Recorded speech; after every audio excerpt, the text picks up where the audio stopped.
12 октября в районе 3 часов дня начальник оперотдела Дойсикеев СС принес Марату железную нержавеющую ложку и говорит: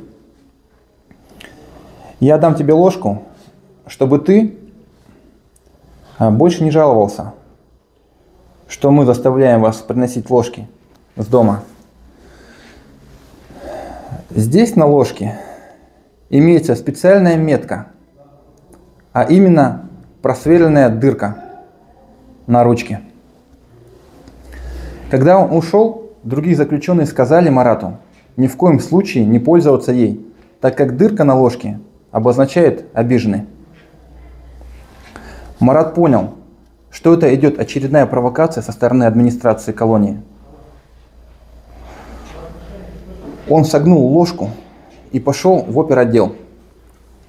Там были и Уралбай, и Дойсикеев СС. Марат прямо сказал: что вы себе позволяете? Почему вы хотите подставить перед остальными заключенными меня? Ведь дырявая посуда только у обиженных.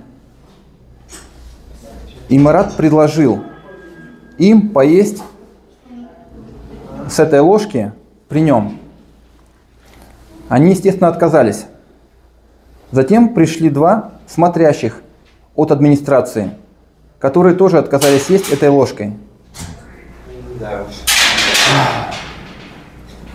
После этого Уралбай для чего-то предложил Марату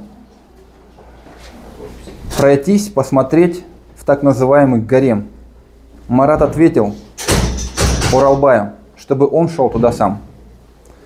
Такие вещи проходят для чего-то. Но, как Марат и сказал, это очередная провокация против него.